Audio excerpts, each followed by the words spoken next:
Travis here, I think Xander was just gonna secretly like diss you. For those of you who haven't added my Facebook, add me so we can talk. I just had a cheers moment just now. Norm! There you go.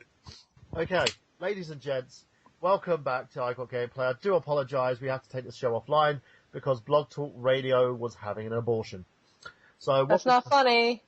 I do apologise. Okay, so What are we laughing Blog Talk Radio was having an Arnold Schwarzenegger moment. Is that better? That's better. It's better, There you said go. the pregnant woman. Who's going to punch Michael Burhan in the face when she sees him. Most likely. And in the bollocks. Yeah, and in the bollocks, exactly. The bollocks. So, let's continue the show, and let's go on. Firstly, I have a ton of questions to ask you, and none of them involve me being homosexual, I assure you. Just so you guys know that, because I'm... Well, that's a first. Well, I keep telling Zach it's okay as long as we don't make eye contact. You always make eye agree with contact. that. You know, You I sword agree fight, with that, too. but some of my buddies say you can make eye contact as long as the balls don't touch. Yeah, the balls always have to touch. Mine and Travis's balls have touched more than once, so... But it's like a pillow. We are fight. officially You in can the make B eye club. contact while that was happening. Yeah, It's kind of like one or the other. Yeah, part of being in the Michael Burhan fan club is that you have to have sex with Michael Burhan. I think about 4 out of 5 people in this thread have already done it. So let's continue.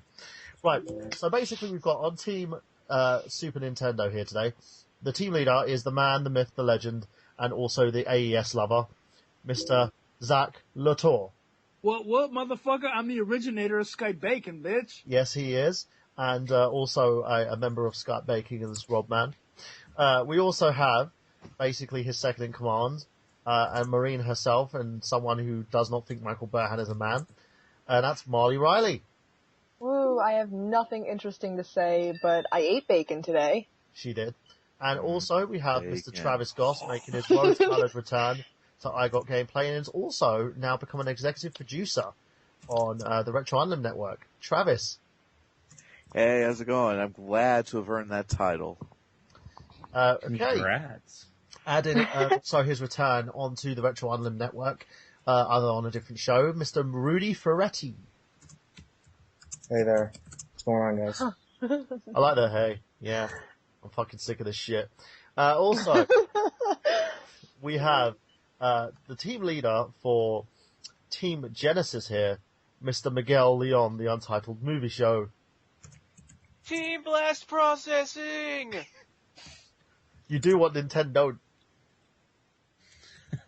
we also got with him today Darn right. the Excess Gaming Podcast himself, and a man who has amassed so many subscribers, it kind of hurts his vagina. He is Mr. Xander, I Drink Wine, Scullion. That's right. I'm a bottle and a half in wine right now, and I had to say, everyone sounds delicious right now.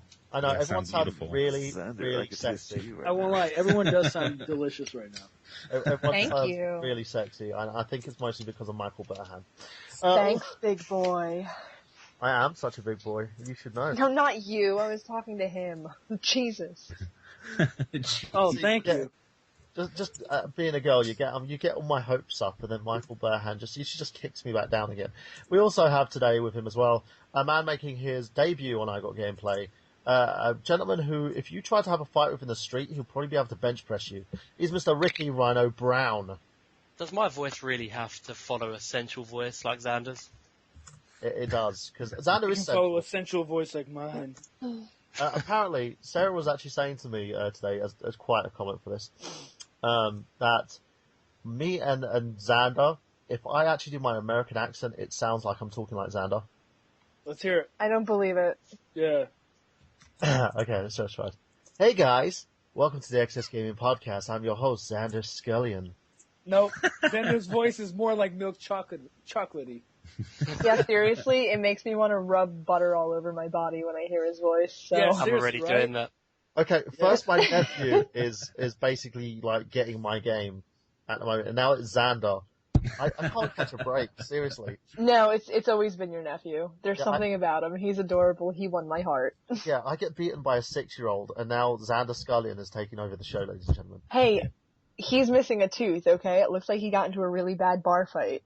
Yes, he Who's is. missing a tooth? My nephew. It's not because I punched him in the face. I just want to let people know that. Oh God. You should probably clarify that you didn't, so you don't have diapers show up at your door. Yeah, that didn't happen. What actually happened was... I don't think they have that in the UK. It is too... Oh, they don't. They don't care if people beat their kids in the UK. Is that not normal? How would you even tell? When it comes through teeth when it comes to abuse? It could just be English dentistry. Well, there's probably something broken instead of wow. What's that to do with the NES versus Sega? And then I have a Hollywood smile. Oh, that was so bad. Also, on the show tonight, we have even more trouble with social services. I believe that's everyone, actually. Oh, yes, no. Helping me moderate the events tonight, of course, is the man himself. He is the spood beast of YouTube, and the man who actually brings about stories on anything Smash Brothers. He is Braden Mayhew. Yeah, it seems to be the shtick that I've been kind of pulling across lately, hasn't it?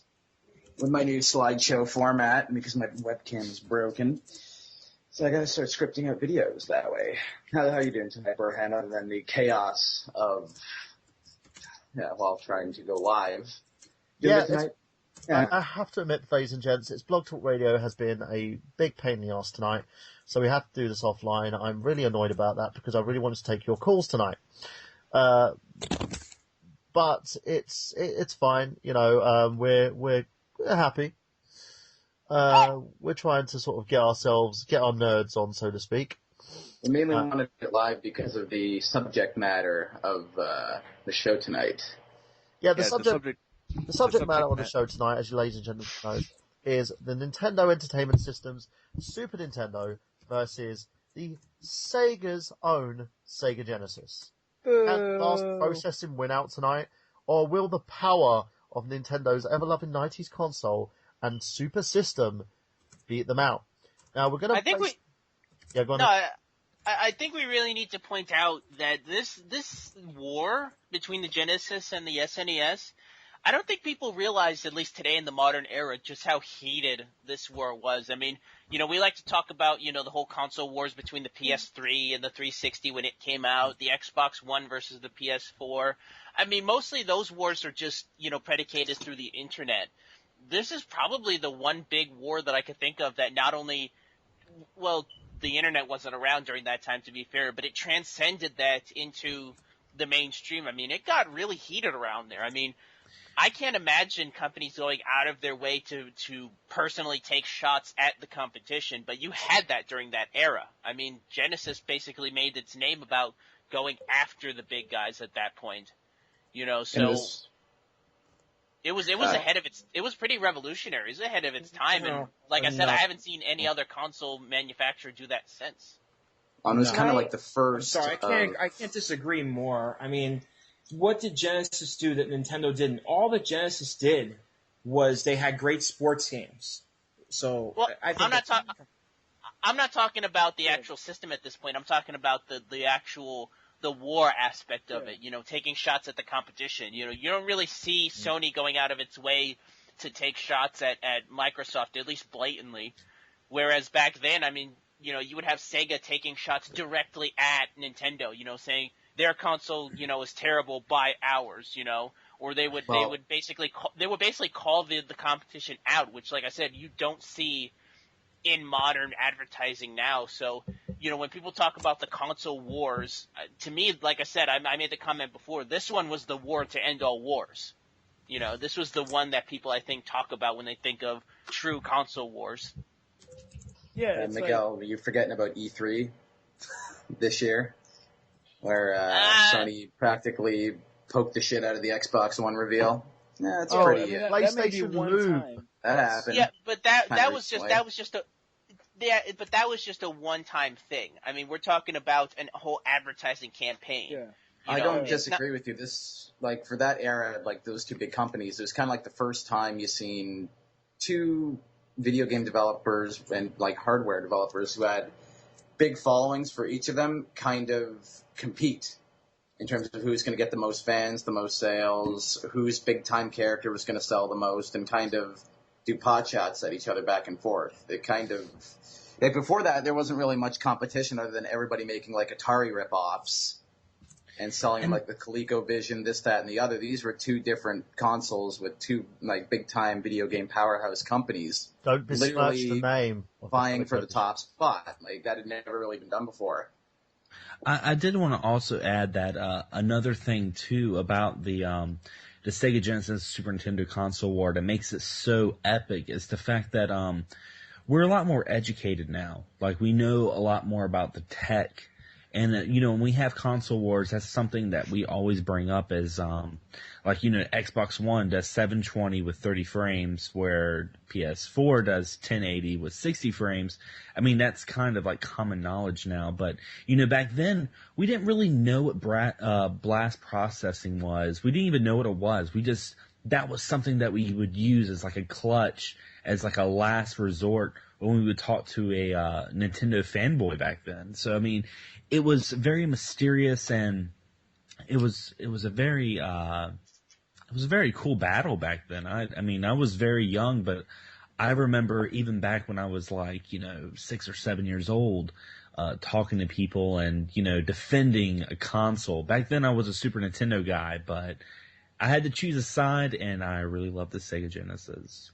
So. Well, you talk about that when it comes to tech specs. That really did pioneer that when you talk about that, when you talk about a console's tech specs. I mean, it pretty much started the bit wars. No one cared about 16-bit versus 8-bit or 32-bit or 64-bit or anything. And honestly, since then, nobody's really talked about it. I mean, yeah, you talk about some specs when it comes to now the features of modern consoles, but you don't really have people, at least during like the PS1 and 64 era, going, oh, this is 32-bit, this is 128-bit, this is 64-bit. It wasn't as heated as it was back in the 16-bit era, where you had stuff like blast processing and Mode 7 and all this other stuff. They were just throwing numbers out there to try to entice gamers. That war was the first one to really pioneer that, the feature wars. Okay, well, while we're getting on to that, let's get on to business. I'm going to throw out a question for you guys, and then basically I want you to, from each team, so the team captains, Miguel and Zach, will have to pick out a member of their team to answer this question. The first question is durability. Which console do you think is more durable, that lasted longer, that had a better lifespan? So we'll go with you first, Zach. Pick a member of your team to answer that question. Okay, let me get my team into perspective for the final time. Who is on my team? Okay, for Team Nintendo, yes, you have Marley. Okay. You have the very, very sexy Travis Goss. Okay. Yeah. You have Mr. Rudy, who has the booty, Ferretti. Okay. And that's it, I believe, and yourself. Okay. So, cool. That's 4 members of your team then. You got 4 people to choose from. Right.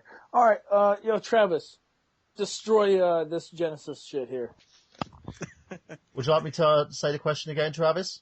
No. You're saying about durability. Yes, you got 5 seconds. Jesus Christ. I'm joking. I'm joking. I'm joking. Go for it. Durability. The system itself, the Super Nintendo, when Nintendo builds systems, they build quality. And that's what they've always been known for. They're structurally sound. You hardly hear of any of the systems breaking in any way. It's a very solid system, and I really have no fault with how it was manufactured and everything. It has Super Nintendo maybe, but NES had a lot of problems. I agree. Well, the Super Nintendo guys, actually. This question is exclusively for Travis. Don't make me take a point away from you guys. My Travis? But I was just gonna. I'll address that. Yeah, the NES did have some issues, but Nintendo, when they came out with the Super Nintendo, they actually addressed those issues and just redeveloped something that made the system even more spectacular. And it was just one of the greatest systems of the 90s. And today it's the one system that people love to collect for, other than the NES.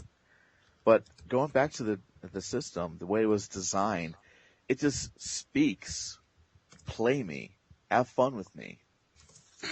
Ooh, so it's like a drunk girl. Or me. Okay, Travis, is that the final answer you've got there? Am I also able to pass this on to someone else of my crew? Nope. Yeah, that's your answer there. That was my answer. Let's move on to Team Genesis. Miguel, pick a member. All right, so it's me, Xander, and Ricky. And Ricky. I'm going to take the reins on this one because I think I've got some interesting things to say about the Genesis. The original Genesis, the original bulky Mega Drive had some unique features on it, in terms of being able to plug a headphone jack into it and being able to play without using the volume on the TV, which had its pluses, you know, especially if you lived in a household full of people and just wanted to kind of isolate yourself with the game. Had a volume control on it. But what I think really sets apart the Genesis overall in terms of its build quality from its competition was its expandability. I mean, as we've seen later on, it was able to accommodate for different types of connectors and attachments, such as obviously the Sega CD, the 32X, obviously. But one of the things I think is notable about the build of the Genesis, I'm going to say right now, I actually really like the controller. It's a much more simplified feel. It just has a more ergonomic design, in my opinion, and I think is made better for certain games than the SNES, specifically for fighting games, especially when they came out with the 6-pad version of it. So I think in terms of the Genesis, I think it was built for much more – it was built as a much more succinct video game console than I think the SNES was. You didn't see much evolution in that except for the SNES 2, which actually took out a lot of features onto it that a lot of people liked. Like I believe the SNES does. The SNES 2 does not have S-video support, which, you know, was a pretty unique thing back then. So that's what I have to say about the Genesis. Do we get a rebuttal to this or no? Yeah, I am giving a rebuttal. How's going to go to the person that was asked the question previously. So Travis. Can I just say something real quick? No. Yeah. No, it goes to Travis. No, not about either, you jerks. Okay, go out, Marley. What do you need to say? Neither team's answered the question about how long they lasted. I'm just saying. Okay, this goes to Travis. Travis, take your rebuttal. Do you want to take the reins, go for the rebuttal, and answer that question of how long the console lasted? You know, in terms of production or just like the system itself, you know what I mean? Talk about what you want to talk about, man. Just sell it. How durable was it for you? Oh, you know, I'll tell you this much. I had a Super Nintendo years and years after the system had left the market, and it still works to this very day as long as the person takes good care of it. I mean, I have a Genesis sitting right in front of my TV set, and I've had problems trying to keep the thing, just trying to turn it on. So I don't know if it's like a power switch, whatnot. But when you talking about add-ons and all that stuff for the Genesis, that like the 32X, that actually puts wear and tear on the Genesis cartridge slot. And that's been proven. And one thing about like the games for the Super NES, I will point this out, is some of the games, any enhancements that were built into the games. Actually, I got right to the point right off the bat. Any enhancements? Travis, I'm going to prompt you now. You've got a few more seconds. Okay. Finish your rebuttal. Round it up. The system just lasts a lot longer than I ever thought it would. So, Nintendo, props. Good job. Miguel, you got one more rebuttal. I'm going to give you 5 seconds. Our system doesn't turn yellow. Okay, so I conferred with my racist with my colleague Braden on this one, and we both agree that we're going to give 5 points here to the Genesis team. Why? Sorry, guys. I tried. Okay. I liked your points. So now we're going to go to the games that stood out. And because the Genesis team won this round, Miguel, choose a member of your team that's not yourself, because you did the last one. A member of your team that is not yourself to answer this question. So you can go for Ricky or Xander on this one. Xander, you want to take this one? Yeah, I will say personally that Contra Hard Corps is better than Contra 3. And before everyone starts gasping and trying to get oxygen in your lungs, the reason why I'm saying this is because Contra Hard Corps had more to offer. They had different characters to choose from, so it gave it a little bit more of a strategy. You can kind of decide if you wanted to play as that hulking commando, or if you want to play as a badass wolf guy. So Contra Hard Corps is definitely a game that stands out with the Genesis library. Cheating. Hey, so now we're going to go Zach Latour. You get to pick out a member of your team to answer this question. So it's not going to be Travis this time. You've got to pick anybody but Travis. No, I'll take this one. Go for it. Yeah, okay, I'll start right at the beginning. Let's talk about launch titles that stood out. F-Zero, bam, that game fucking stands out. Gradius 3, we got Pilot Wings. Obviously, everyone knows the game. SimCity and Super Mario World. I mean, those should be selling factors of the system alone the day that it even came out. All right, so you want to talk about this Contra Hardcore versus Contra 3? Cool, whatever. And we forgot about Final Fantasy 2 and 3, which is 4 and 6. I mean, do we even have to talk about the crown jewel of either system, which is Chrono Trigger? I mean, all these games like F-Zero, that game used all 6 buttons on the controller. So it used not only the D-pad and the start and select, but it used the 4 face buttons and the L and R. The original Genesis controller couldn't even handle that at the time. So it's like, I'm going to include something that, Miguel said about, the Genesis and everything expanding with all this new shit and add-ons and new controllers. The Super Nintendo didn't even need that because it expected it from the beginning, and it put itself there for people to expand their own game to using it. 6 buttons instead of 3, and it was an expansion on the back. It didn't need all this bullshit. Anyway, there's other games. Bam. Xander, you've got 5 seconds. Give us a rebuttal. Shit. Castlevania Bloodlines had blood in it. Well, yeah, so did Mortal Kombat, didn't it? No, the first one on the SNES. Oh, that's true. Miguel, that is true. Don't interrupt, Miguel.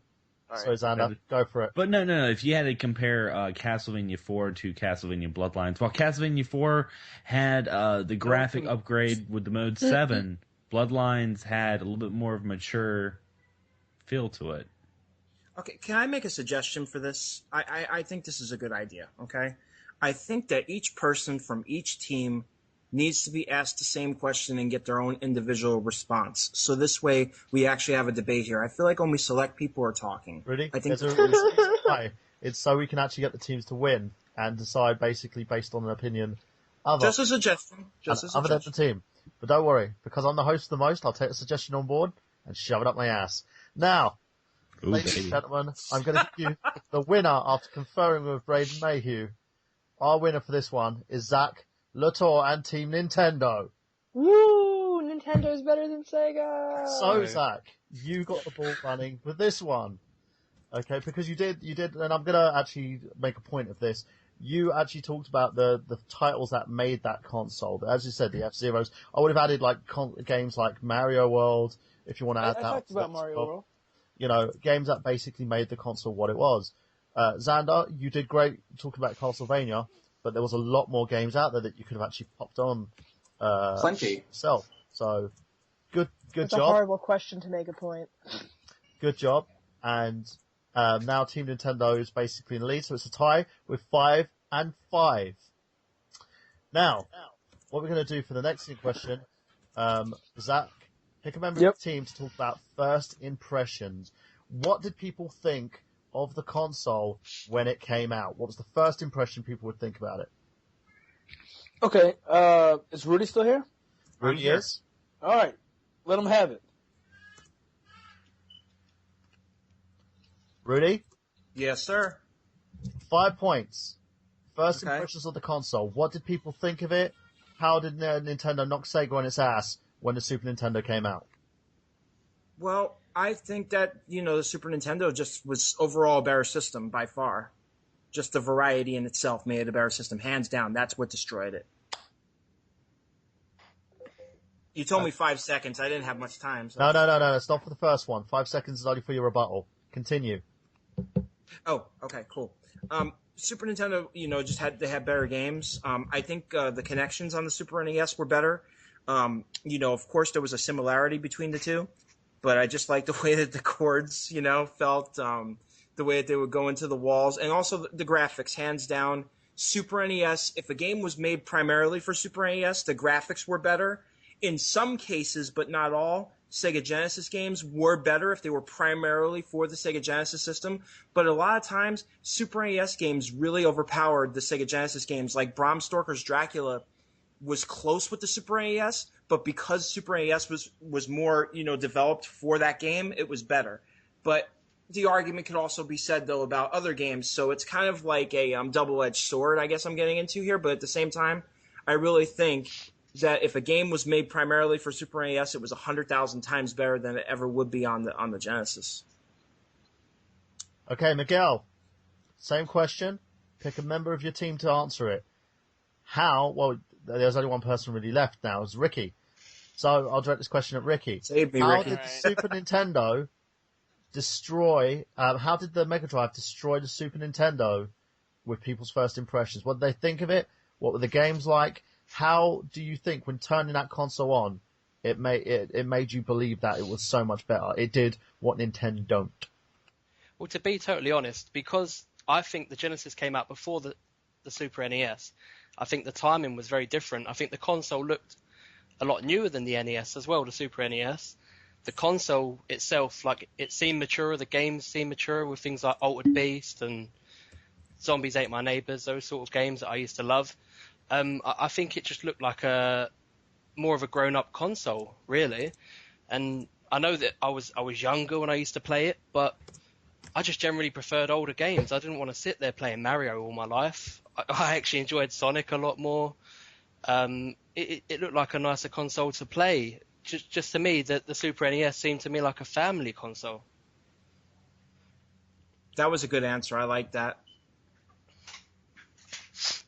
Yeah, I mean, the only thing that was disappointing, I remember as a child, looking at the Genesis, or as we knew it as the Sega Mega Drive before it came out.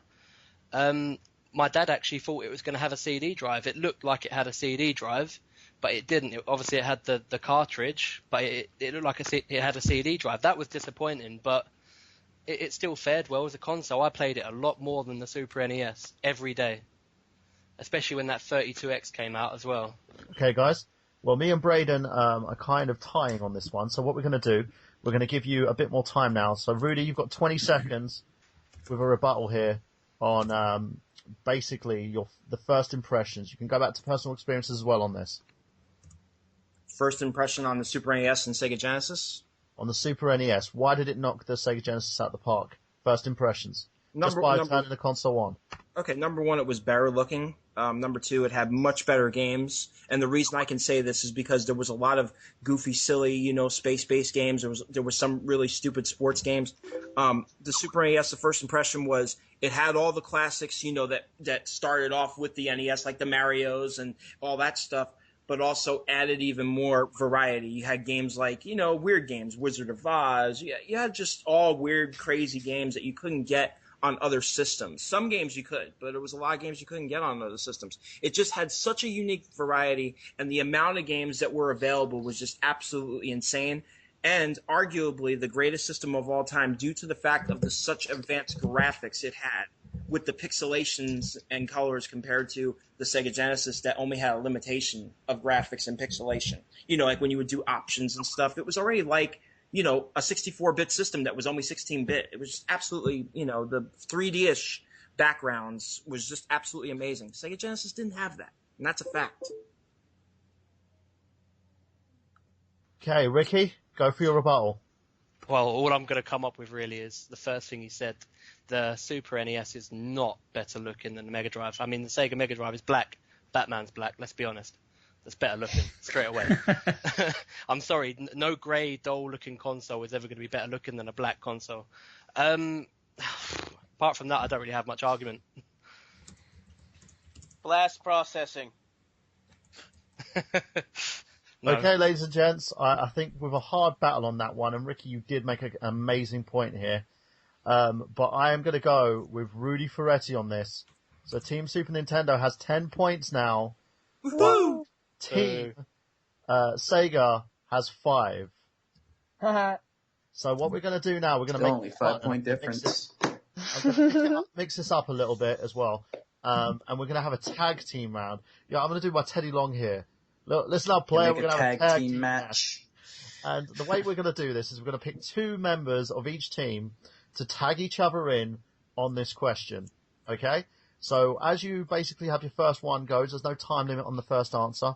The second one will be a 20-second answer, so you can choose whether to answer the 20 seconds yourself or you can tag your tag team partner in. We're going to go by basically the joint answers, how people explain themselves, what information they use, and how it's actually viable towards the question. So let's go with this. Mascots is going to be the one here. So we're going to add. It's going to be for Team SNES. Marley's going to be one of the tag team members doing this. So Zach, pick your second. I would be. Yeah, no, I was going to pick her anyway. Who else feels on this team like Travis? You ready to talk? I can do this. Okay, so Marley and Travis for Team SNES, tell us why you think your mascot represents. I'm sorry. Travis, you ready to talk? Yeah. About mascots and stuff? Yeah. Okay, cool. Wait, all right, Travis. Who's doing the 20-second? Who's doing the full answer? Right, well, you're both I'll do the 20-second answer. You're both doing the full answer. All you need to do. I'm sorry, is your name Marley? How exactly do I pronounce your name? You can call me Marlena. You can call me Marley. Marlena. I prefer Marley. All right, you prefer what? Marley. Marley. All right, so you're going to have the first answer, which is the one that has no time limit, and that's going to go to Travis. Well, what we're going to do here, you can choose if you want. You can either take that full time yourself, Marley, or you can choose to tag Travis in to help you answer the first time round, okay? See, I'll be kind and I'll tag Travis in. Okay. I'll give my few points. You can do that during your question. So say basically you answer the question, then you can go and tag to Travis in on this and let him answer the other portion of this question, give his side on it. All you have to do is just say tag and your partner's name, okay? So we're going for this, guys. And Marley, go for it. All right. I personally don't think the Super NES in itself has just one mascot, but it has many mascots. One of which, very obviously, being Mario. Obviously, Mario is the most well-known mascot of them all. But then on top of that, we also have other mascots like Donkey Kong, for instance, who is still putting out fucking fantastic video games. We have Star Fox. All of these characters are so well known to pretty much everyone in the world, whether it be regular Mario or Kanuki Suit Mario or whether it be Donkey Kong, Diddy Kong, Dixie Kong, the old fucking man Kong who no one knows who his name is. Cranky what Kong. His name is. Oh, it is Cranky Kong. You know what? Shh. That's enough. Even my mum knew that. Oh yeah? I bet she did. No, but like, there's so many just mascots that Super NES in itself uses, and they're so well known. I mean, Jesus, there's still kids nowadays who can look and be like, oh, that's Mario! Mario's from Nintendo! Oh, that's Donkey Kong! Blah, blah, blah, blah, blah. Like, it's endless how many fucking mascots that we have as composed to, or as compared to the Genesis that has, one or two. I mean, that's just my personal input. But, Travis, you can come in and speak, because I'm nice. I was going to say, I mean, yeah, because Nintendo is known for a bunch of mascots. Of course, they are named like Mario, Donkey Kong, and let's not forget Kirby. We got Kirby who was on there. We had Samus Aran from at Super Metroid. There's so many mascots that were on the Super NES, and a lot of them are so fun to play today, especially Super Metroid. I can't get enough of that game. Okay, so Team Sega now. Miguel, pick your two. Can I pick myself? Yes. Okay, so I'm gonna pick myself, and I'm going to go with Ricky on this one. I liked his answer he gave for the last one. So I'm gonna start off. Yeah, you can talk about the number of mascots and all that, and that's all fun, but which one of them had as much of an impact on a generation as ours? Because in my opinion, Sonic the Hedgehog personified not only just video games in the 90s, but just 90s culture in general. I mean, when you think of Sonic the Hedgehog, what do you think of? You think of fast, you think of extreme, you think of hip. I mean, let's think about, what that game personified. It was about, it was extreme, and that's what the 90s were about. You know, Mario was just the old style of gameplay, you know, very slow, very methodical, jumping around and whatnot. Kids didn't want to play that. They wanted to play something that represented themselves, you know. They wanted to play a game that moved real quick, you know. They wanted a hip character that, you know, spoke with, you know, that spoke to a generation. And I think, you know, you talk about longevity, and you talk about, you know, impact in pop culture. I can't think of anybody else, in spite of the fact that, let's be honest, his games haven't been too good. And yet, even then, people have been able to keep with Sonic the Hedgehog. I mean, even at his low points, he still has a fan base. He still has people that's willing to work with him. So I think Sonic the Hedgehog, for all the faults he's had, probably has more of an impact and more of an ingrained longevity than most other of the NES mascots. I mean, sure, we know about Mario, but how many of your average fans know about Star Fox, in all honesty? And that's not a shot at Star Fox. It's just, you know, just because you're the first doesn't mean you're the best. And I'm going to tag it over to Ricky. Yeah, I totally agree. And the disappointing thing is that so many people seem to have really forgotten about Alex the Kid, when he was really, he came before Sonic, didn't he? And I remember playing that all the time when I was younger, Alex the Kid. And there were lots of other games as well. I know that obviously didn't get played as much as Mario, like Dynamite Headdy, and I remember Toe Jam and Earl, those sort of games. They were really fun. I mean, they're all mascots for when you were younger, really. And yeah, just like you said, Sonic is a lot cooler than Mario. I mean, the whole fast-paced tempo, you know, the sort of you get like one character that can glide as well. You've got Knuckles when they brought out Sonic and Knuckles. I think those mascots are a lot cooler than Mario. I mean, you're just saving some damn ass princess that's always getting captured all the time. That's just boring. I'd rather be running around, jumping into things, all sorts of stuff like that. Do I tag back out, or do I continue? You can either continue, or if you want to keep on making your point. Or No, I'm good. I'm good, man. Okay, so we're going to go on to the rebuttals now. 20 seconds. Marley, Travis, are you going to debut? Whoa. I didn't know we were rebuttaling. Yep, 20-second rebuttal. Go for it. Travis, you can go first. Go for it. Well, yeah, I mean, of course, you got some of those other characters. You got like Alex Kidd, you've mentioned, and well, the last time we actually saw him was in that Sonic racing game that came out here a year or so ago. I mean, when it comes to Sega, I'm just gonna say this: when someone thinks of Sega, they mostly think of Sonic, and that's like the only mascot that Sega's known for right now, primarily. In Nintendo, they're always going to be known for Mario, Donkey Kong, Kirby, Samus, you know, just these classic franchises, and even like Star Fox. You know, all these really great franchises that came out onto the Super NES are a lot more memorable than what we had with the Genesis. Oh, was it my turn? Yes. All right, cool. Sorry. You should have said tag Travis. Oh. Tag Marley. You want to tag me? Yes, yes. To tag you. Go for it. My headphones came out. I'm sorry. I don't know. You guys say that Sonic is so cool, and like you're sitting there making a big point about him. And yeah, Sonic is cool. You know, he had his time, but still to this day, if you go up to a kid and you ask who's cooler, Mario or Sonic, Mario is a plumber from New York who saves a princess, who talks to fucking mushrooms. That's like, I want to do that. I mean, what's the point of spinning around collecting rings your whole life? Sonic I mean, was I'm a sorry. what do you call it, Mario, and it just wasn't going to work. Hey, Sonic saved animals. Hey, everyone's like sitting here in okay, my guys, rebuttal. no This isn't interfering. fair. It's Marley and Travis's rebuttal. You've got 5 more seconds. Oh, that's bullshit. Anyway, I mean, Sonic just seems like someone who's out to get all the gold coins, when Mario's obviously the one who wants to sit there and take down Bowser and fucking rescue the princess. And I personally am a princess who wants to be rescued, so. Ooh. That's the end of my rebuttal. Fuck Sonic.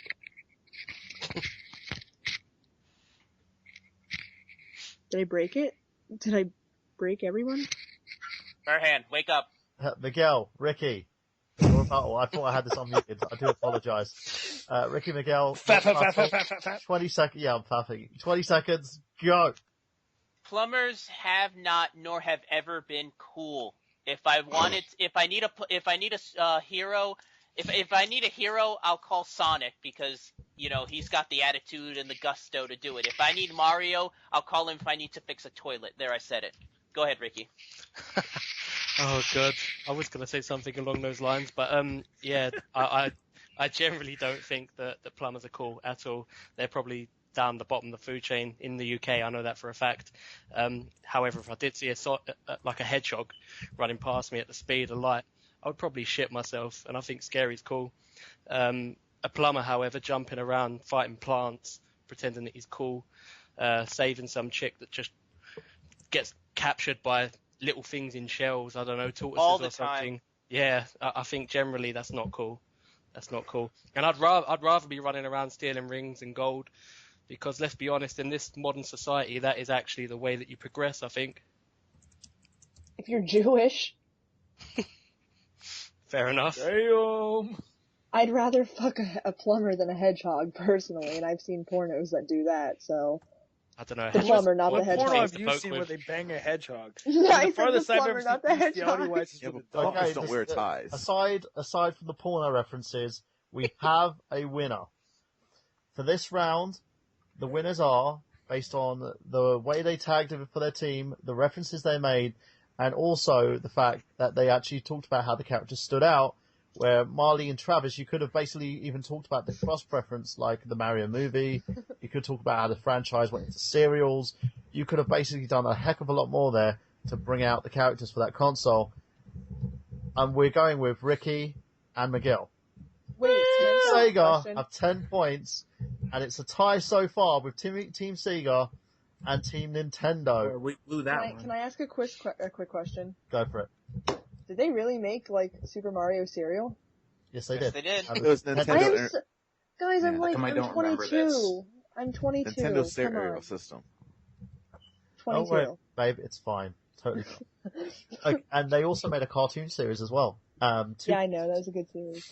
Okay, It was great. so now we're going to basically use the tag team format now by doing a 3-on-3. Yay! Ooh, a three-way. A three-way. Wow. So player, we're making another tag team match, even bigger than this one. I'm going all tell you long today on this episode. So what we're going to do, we'll start with Team Sega. So Miguel, yourself, Ricky, and Xander will be talking about specs, the design of the system, how the system's basically been working, what it has that Nintendo. Wait. Didn't we already talk about this with the durability, kind of? No, Yeah. because you're going to be talking about the insides this time around. I like inside. Yeah, I know you do. And we can also add accessories such as the Sega CD system, the 32X system. You can Well, talk yeah, about we talked everything- about that already. You could talk about anything that basically works with the system's inside compatibility. You could also talk about effects chips in cartridges, stuff that makes sure that the design of the system basically made its mark, how it basically beat Nintendo. And as you talked about blast processing earlier, I can't believe I'm helping you with this. The same could go for Team Nintendo as well. You talk about the insides, how the games work, the FX chip on Star Wars, etc., etc. So we'll go with you. So Team Sega, you go first. I'll go last in this one. Xander, you can go first. and then Okay, Ricky, Xander first. after him. As always, it's tag team rules, Xander. So all you got to do is tag one of your partners in when you're done. Okay. First Well, is I'll- unlimited. Second is 20 seconds once you do the rebuttal. So start with you, Xander, for Team Sega. What did the Sega Mega Drive have that Nintendo don't in terms of internal design? We're talking chipsets, etc. Well, I mean, I'm not really too familiar with the chips and specs, but I will say like Sonic was faster. It was just so much more to process, and I mean, it was blastful. Also, I mean, Sega had so many great arcade ports, so they really did a great job porting arcade classics like Ghouls and Ghosts and Dynamite Duke and so many great games. I also want to talk about the fact that Mortal Kombat had blood, where the Super NES didn't have blood. And Street Fighter 2 Hyper Fighting was a lot better than Street Fighter World Warrior because you could actually pick the same character. But I'm going to go ahead and tag Miguel on this. Oh boy. I think I already talked about this earlier, like I said before, with the expansion ports and the ability to add on to the console overall. I already talked about the headphone jack on the first Sega Genesis. But in terms of just its build and just its overall ability, I would say that the Xander said, the Genesis seemed to be better built for arcade ports and bringing arcade quality games over to the Sega Genesis, which was a big boon for them. You know, that's why I said before, to me, the console itself felt more like a gamer's console because it had that sense of familiarity to it because of the work that Sega has done with arcades in the past. Like I said before, I talked before so much about it in the first category that I don't know what else I can add, so I'm going to tag Ricky in for this one. I mean, if we're going to go basically just on specs, if I remember rightly, the Genesis had a better CPU than the SNES anyway on its own, just that alone. And then going up to the 32X, I think games were generally a lot smoother. I know that there wasn't much of a lifespan at that point once you went on from there because not a lot of games were released in comparison. But I actually had problems with my SNES. It used to crash. Whereas my Genesis, well, my Sega Mega Drive, I never had any problems with crashing. My dad spilt wine on my Sega Mega Drive, and that thing survived. It carried on playing, so it couldn't have been that bad. It was resilient, to say the least. That's just about all I can think of at the moment, to be fair. Are you tagging, or are you going to finish the conversation there? I'm going to finish. Okay, so Team Nintendo, you've got a bit more of a tough choice, Zach, because you've got to choose between your 4 members here. Yep. So who are you going with? I'm going to pick me, I'm going to pick Rudy, and I'm going to pick Marley for this. Brilliant. Okay, so go. You've got, basically, we're talking about chipsets. We're talking about extra add-ons such as the effects chip. We're talking even about the Nintendo display systems that never came to be. You can talk about those as long as you have information on it. So make your point. And... Yeah, well, first of all, I want to talk about, forget even anything hardware, like actually on the system-wise, the Super Nintendo had a fucking eject button. So it's like, you don't have to put this imprint on the cartridge for somebody to yank it out. You can just press the button and it would pop it the hell out. Second of all, the AV cable for the Super Nintendo was the same one for the N64 and the GameCube. It was that kick-ass back then that it stayed throughout the years. Super Nintendo also had this FX chip. I think that was primarily shown in like Star Fox, but also if you look at the bottom of a Super Nintendo cartridge, the actual circuit board part that comes out, as the games got bigger and expanded, so did the circuit board. Like the Super Nintendo was just made to take it, and the one thing I will always say about Nintendo is they always look to the future. Whether they did anything with it or not is almost like inconsequential because they knew that things could expand, and if they did, that they would be able to do something with their old hardware. I'm going to tag in Rudy right now. All right, I got this. Here it goes. First of all, the Super NES, unlike the Sega Genesis, had that AV thing in the back where you were able to put that connector, the AV cord, okay? The Sega Genesis didn't have that. Number 2, the Sega Genesis didn't have an attachment for their Game Gear. Super NES had an attachment for Super Game Boy. Also, Hyper Fighting Super NES Street Fighter 2 Tabo Suvenica Fondejo Simulse Capcom was also available on Super NES and also had the codes for Turbo and Hyper Fighting, the same as Sega Genesis with better graphics. Also, Mortal Kombat was also available on Super NES with better graphics, and there was also a code that you could put in for blood, just the same way as you put on Sega Genesis. Boom. I think pretty much that's a hands down. Basically, so you had the same things as we did, plus we had a few more things.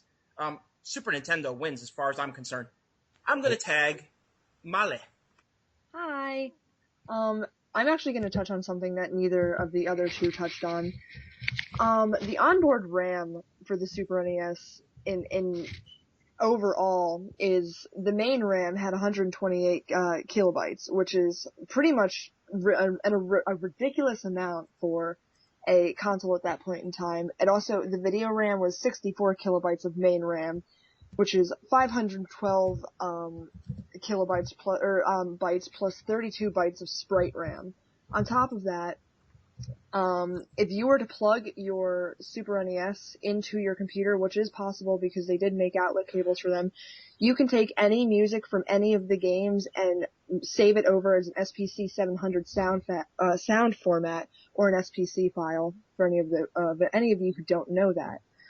On top of that, they brought up the fact that you can't have blood, other than the fact that you can put in the code. I'm just saying that Zombies Ate My Neighbors did have blood, as well as a few other games.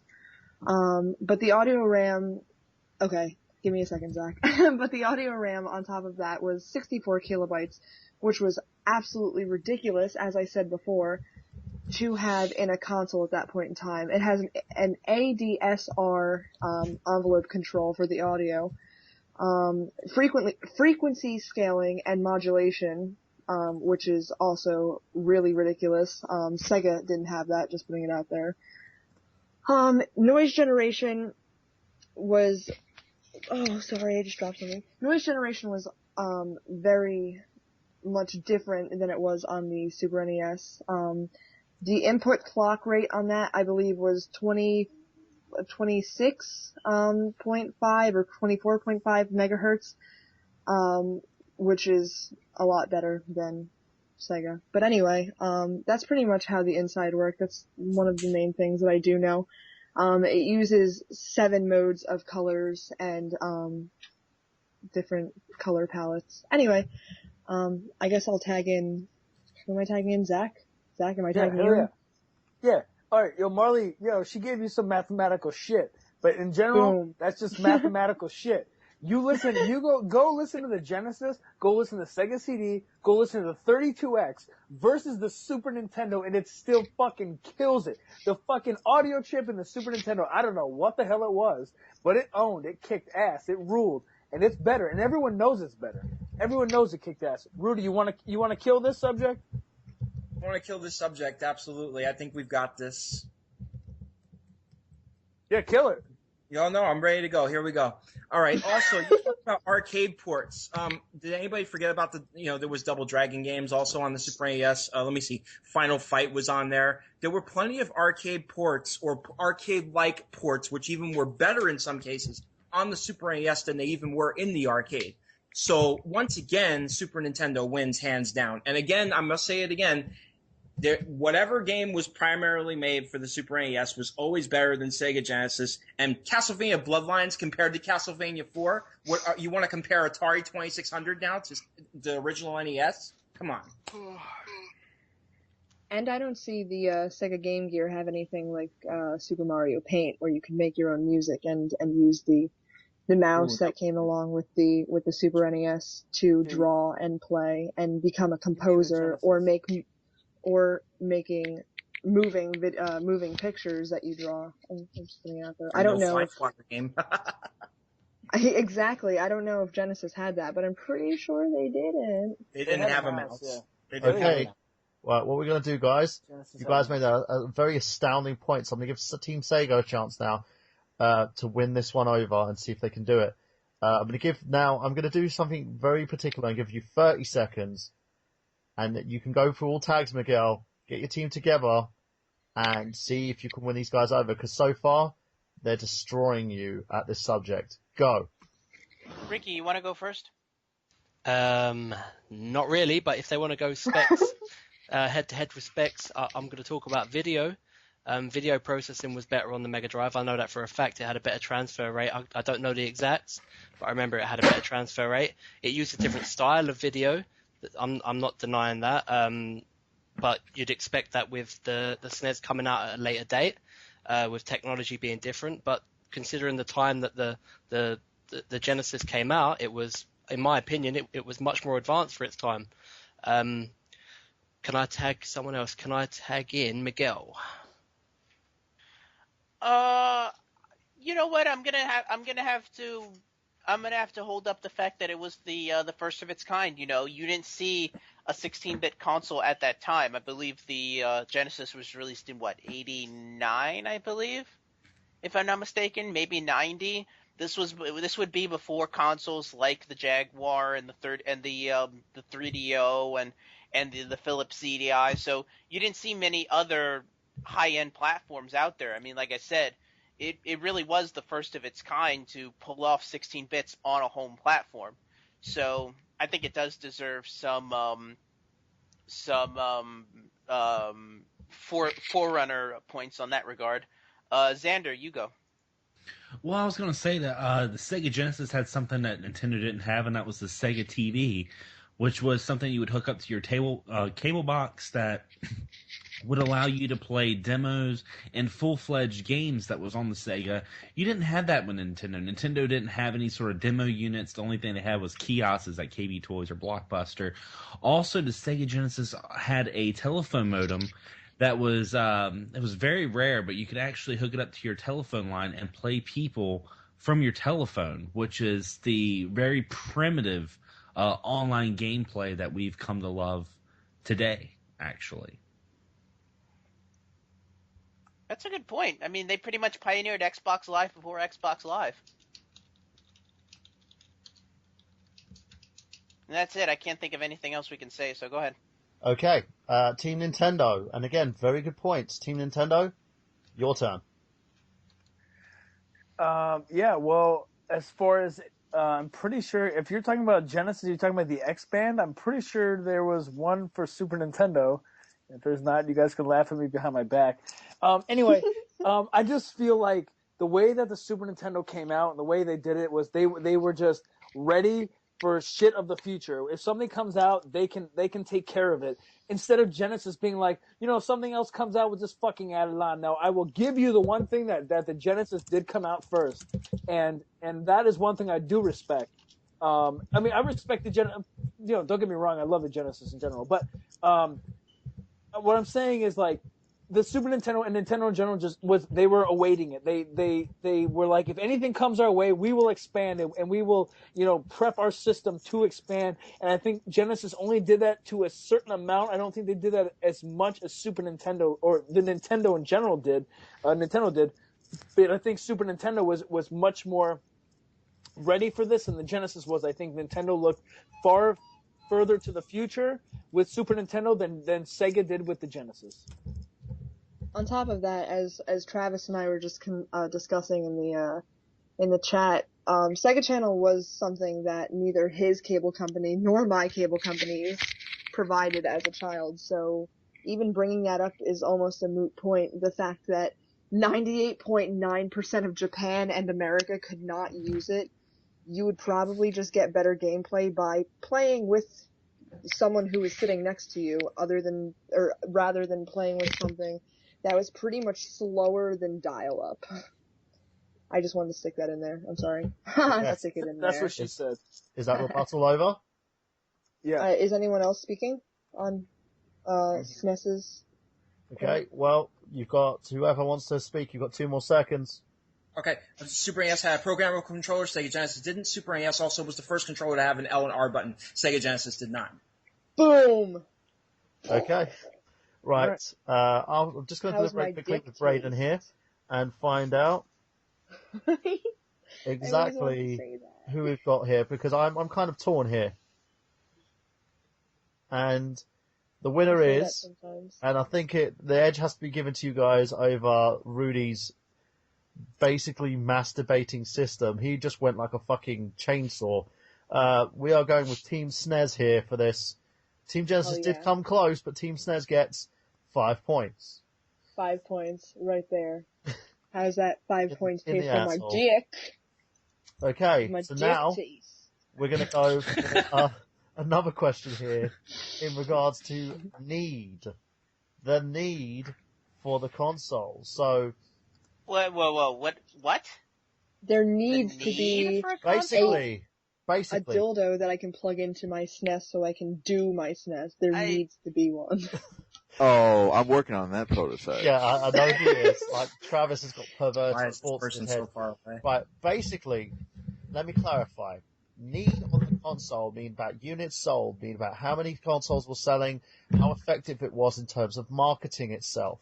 How would people want this console? What did the adverts do? If you Post guys want, success, basically. yes, if you guys want, I can basically give you guys a few minutes to deliberate. Do you want that?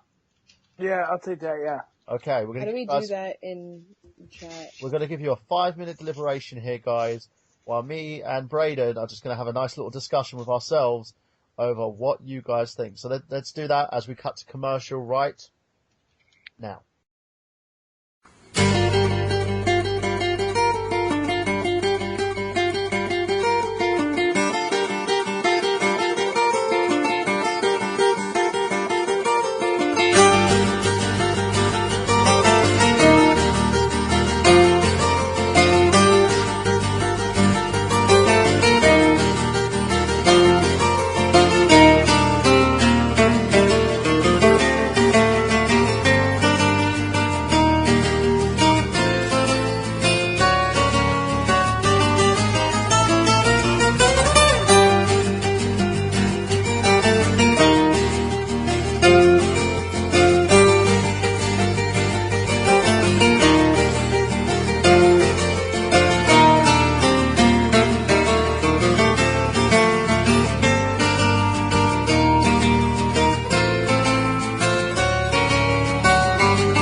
So Zach's back. Okay. Let's go. Zach, Yep. right. 3-team rule again. Who you picking? What's the topic? The topic here, again, it's units sold. So you're basically going that's how right. popular each console was. You're going to basically be on the Nintendo debating team, of course, and talk about how many units the console sold, Yep. how it managed to beat Sega's Mega Drive system out, and what it did to incur that such a need. You can go into adverts.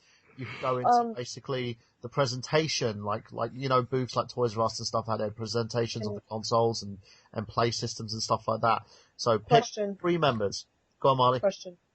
Out of curiosity, are we talking about units sold in the first year or overall? Because there's no way of judging overall. First year. Okay. Right, Zach, pick your 2 members. I'm gonna pick Travis. Okay. And let's go with. I'll also do it, and let's go with Marley. Let's see what she's got. Cool. Okay, Travis, Marley, Zach, remember how this works. It's tag rules, so you tag the other person in order to get them to speak. when the person basically, if you want to finish it before the time is out, say done. On this first one, you've got unlimited time, so you have to say done to end it. So get started now on Need. Go. Wait, one thing. What's the score? I'm curious. Okay, 15 to 10. Oh, okay, so it's close. Yes. Go. Okay, so we're going to be talking about units sold. We're also going to take a look at the Super Famicom, when it was released in Japan on November 21st, 1990. And that the instance had such an instant success. In fact, the initial shipment of 300,000 units sold out within hours. So this was a highly, highly anticipated system, especially in Japan. But when you get over to the United States, however, oh man, it sold like crazy, especially when you had a pack-in game like Super Mario World. Mario fans ate this stuff up because they knew how great the system was going to be, and because Super Mario Bros. 3 was such a huge success, people were anticipating the next Mario game. And then what way to bring it out than on a brand new system? And the Super Nintendo altogether has sold over 49 units worldwide. That includes 49 Japan. Units? 49 million units. Sorry. It sold over 49 million Team units. Sega. Sorry. 49 million units worldwide, as in Japan, North and South America, and there's another other regions as well. But combined, that is impressive, and it's still one of the most popular systems. Even today, even though the system no longer is in existence, people are still collecting for this system. Okay, I'm going to tag to my boy Zach. Yeah, well, wait, what is the topic for this? Longevity? I don't remember. Oh, a system sold. Yeah, well, I feel like, I don't even know what I feel like. I don't know what, I can't even talk. Okay, soul, etc. Go. Okay, I'll take that tag back and I'll give it to Marley just to give Zach some time to think. Zach, tag Marley. Yeah, Marley, I'll tell you, yeah. Okay. Going along with, I don't know who was just talking, to be honest. I'm guessing it was Rudy. Oh, Travis. Yeah. Is Rudy even on our team? Probably not. Yeah, he's here, yeah.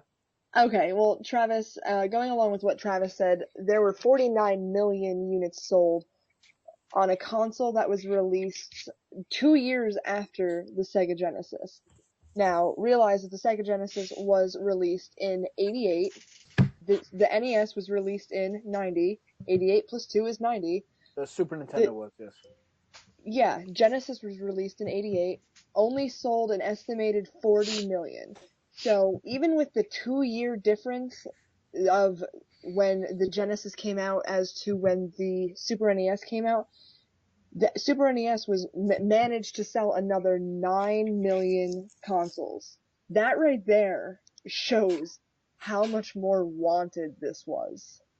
I mean, seriously, you guys had 2 years to make up 9 million people buying this console. That means people probably went out there and bought more than one system. I went out there, not obviously when it came out, but years later, went out there and bought more than one system, because you could still get them new, back when I was a young sapperling myself. But, seriously, you can't make up 9 million people in 2 years. That's absolutely ridiculous. And kind of sad, if you want to talk about it. On top of that, the Super NES released at a cheaper price in comparison to the Super NES, or to the Sega Genesis, I apologize.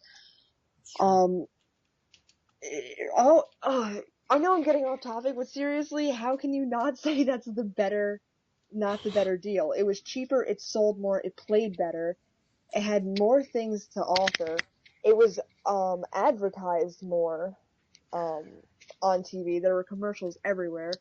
The most commercials that were released for the Sega Genesis were mostly in Japan. It should have stayed in Japan, personally. I think so.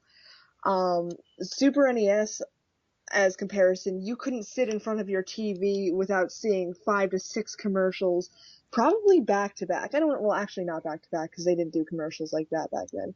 But I remember seeing commercials for the Super NES up until the N64 came out. They continuously, no matter how many years after it was released, continuously released different Super NES commercials.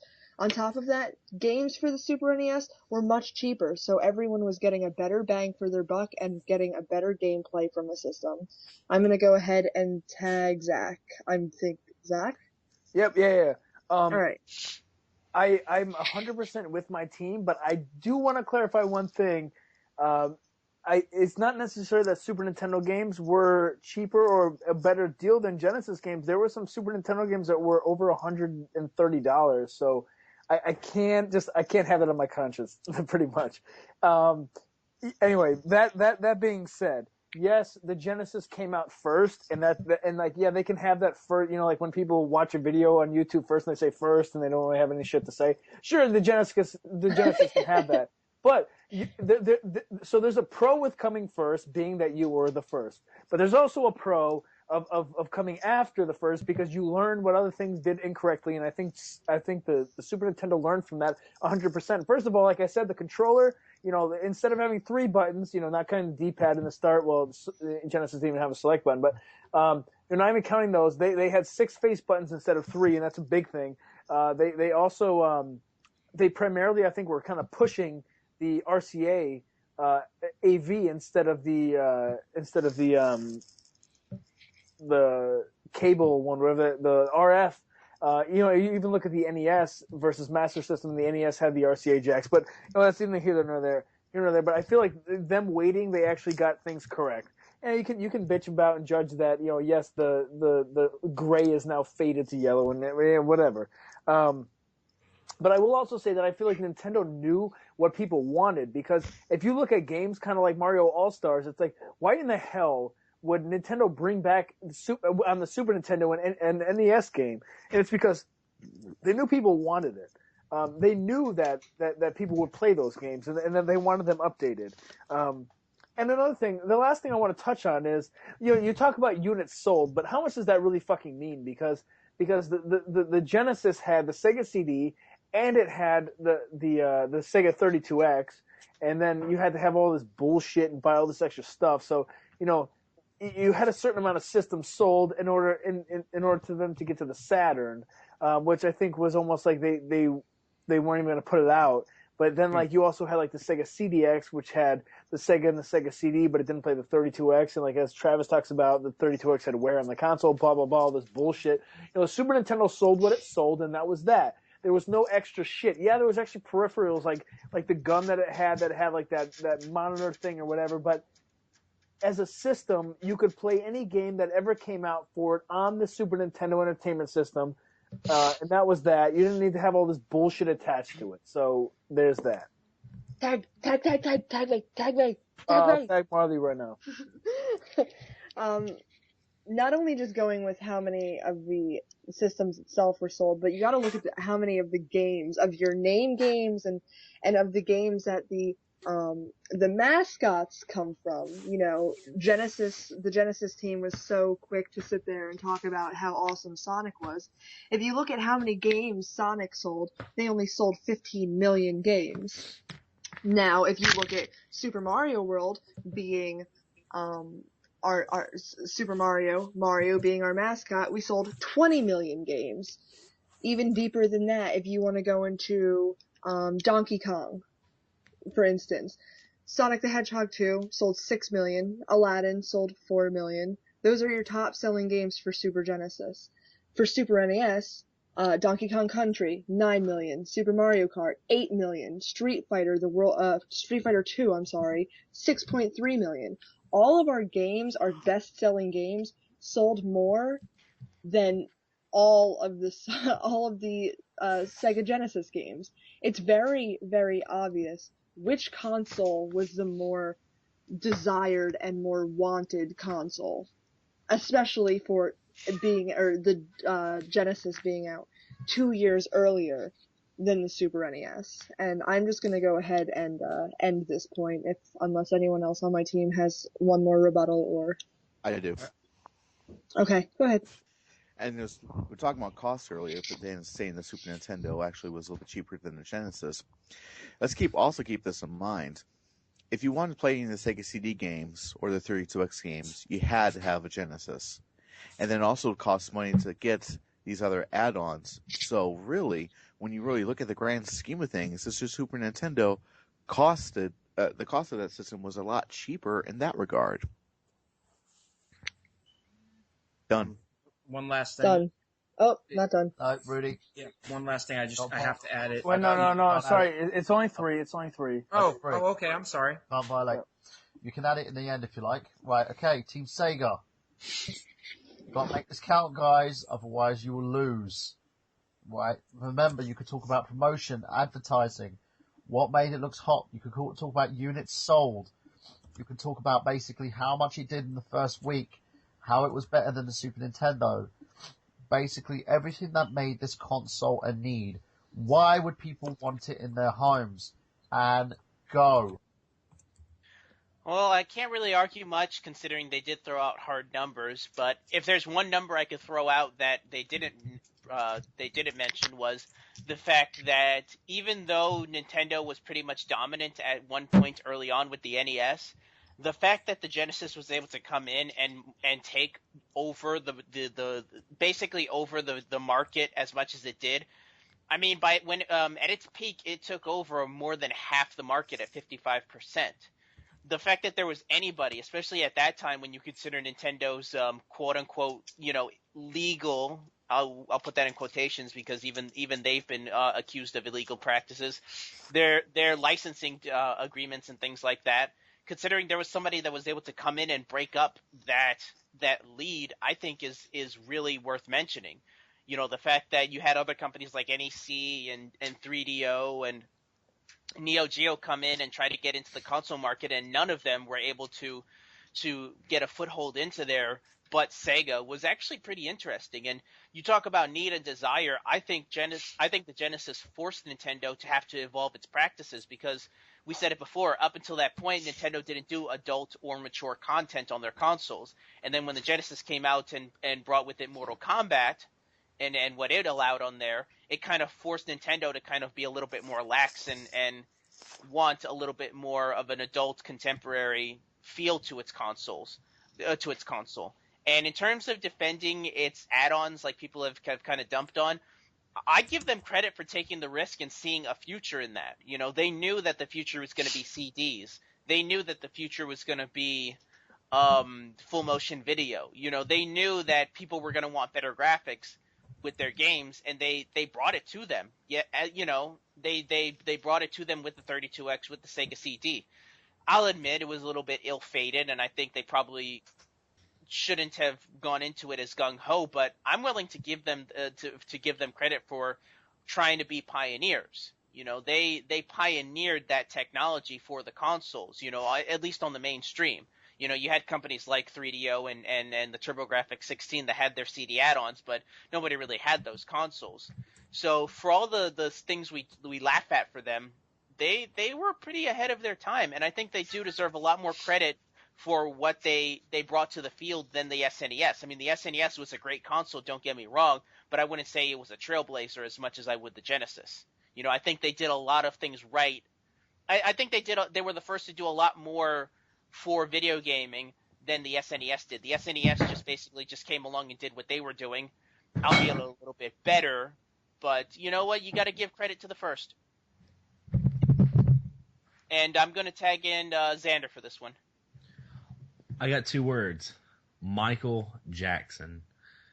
Michael Jackson's the king of pop, and, he trusted his name with the Sega Genesis, and actually a lot of celebrities, when the Sega Genesis came out, what made it so successful was it was a company that had a lot of celebrity backing to it as well. I mean, Nintendo, you had like Mike Tyson. That's about it. And even then, like, Mike Tyson got dropped off because he was a very naughty boy.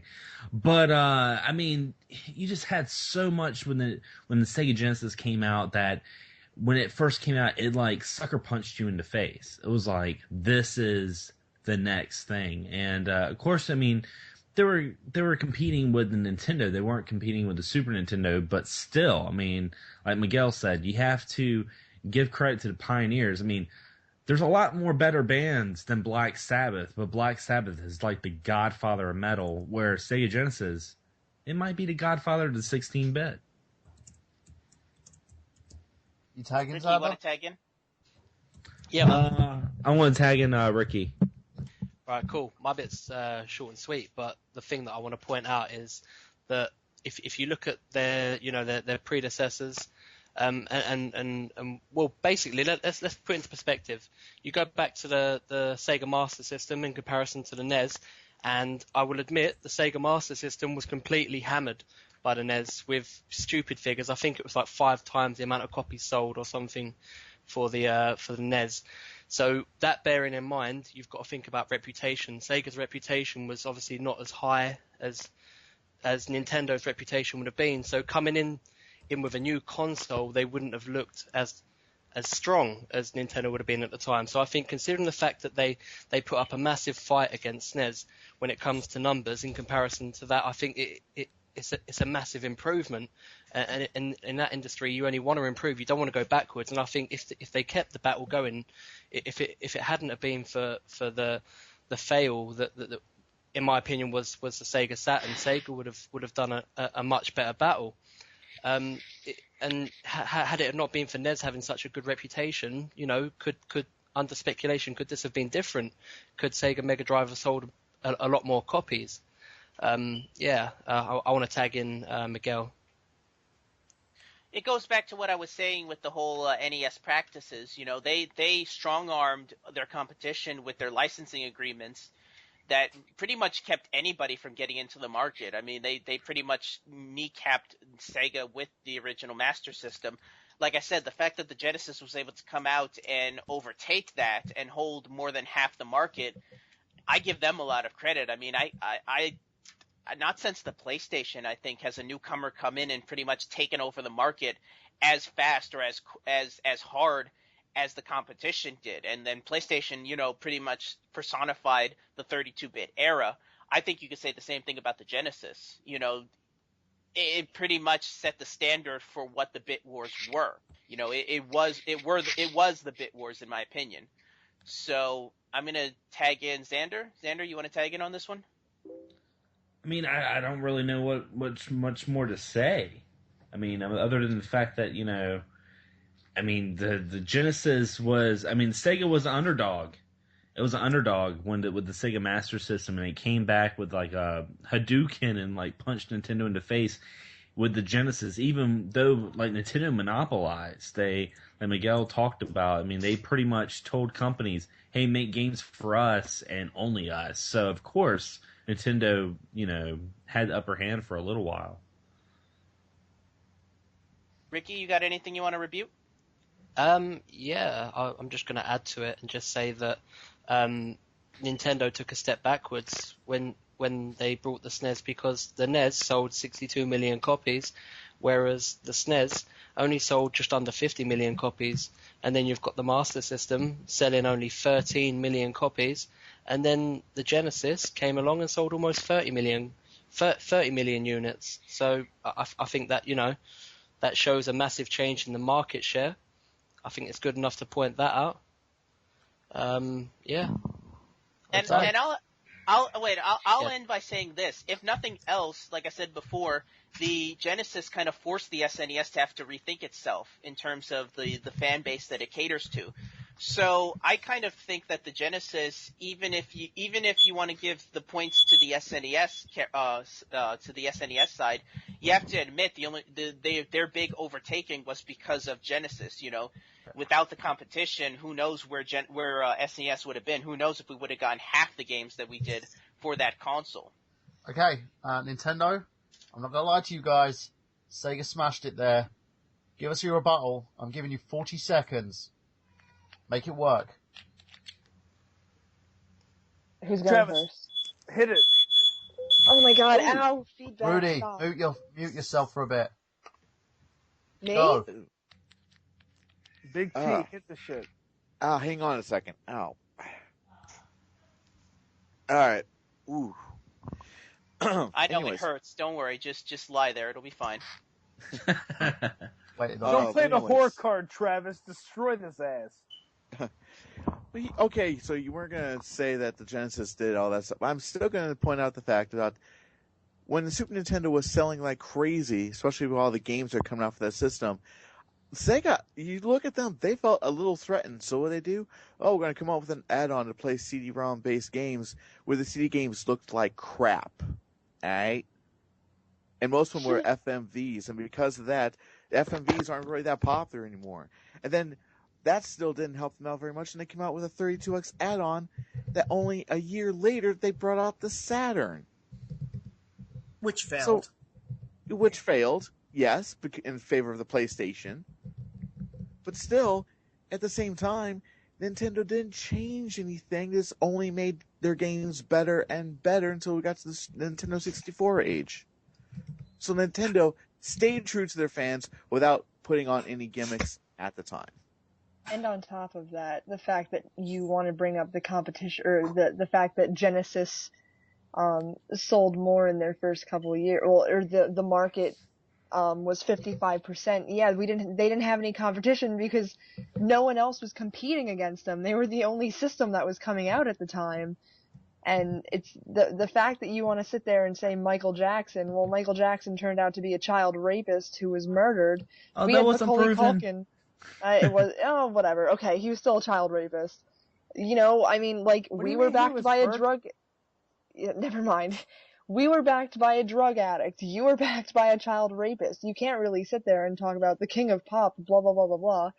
I mean, yeah, maybe if Jesus came down and was like, "Hey, Sega Genesis is my bro," like, yeah, that would be one fucking thing. But you know, Genesis was bad when you have to sit there and point out all of its flaws in a competition. I mean, and you want to talk about how they did it first and how Nintendo just had to improve upon the things that they did. Yeah, because there was so much to improve upon. No wonder we were the better console. You guys with Wrap the it up, Genesis, 10 they fucked up. seconds. Genesis fucked up so much. Nintendo had no choice but to go in and be like, "Oh, well, we have to fix this, and that. Oh, and we need to go fuck Stacy's mom." Like, everything was wrong with the 5 Genesis. seconds. Anyone want to finish it up? Go, go, go, go, go, go, go, go, go, go. 4, I guess not. 3, 2, 1. Sega, rebuttal. Go. That was mostly name calling, to be quite honest. So I'm not going to rebuke anything on this one. Xander, you got anything you want to say? I do have one thing. Sega had something that Nintendo definitely did, and that was backwards capability. When you had the Super Nintendo, you couldn't play NES games, but you could with the Sega Genesis with the power-based converter. Yeah, but how much did the power-based converter cost? I'm I not would sure. say I believe Yeah, back that was then an it was optional probably add-on. Yeah, like you couldn't play it out of the box. Nintendo, stop interfering. Sega, go. You've got 30 seconds. Can I Go try? I've got something. Go for it. You know, we talk about need and we talk about what a console, what it meant to the people at the time. I'm going to stick to my point. I think that Genesis was successful at advertising to the up and coming generation. You know, when you think of Generation X, you think of the Genesis. You know, it was the personification of extreme. You know, it marketed itself to the budding audience at the time.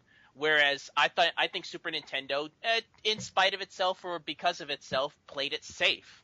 You know, it was very much the family-friendly console, and that might work sometimes, but as it showed at certain points, especially with the Mortal Kombat debacle, it doesn't work all the time. And I think the Genesis really opened itself up more in that regard. It didn't just pigeonhole itself as just a for kids 5 console. seconds.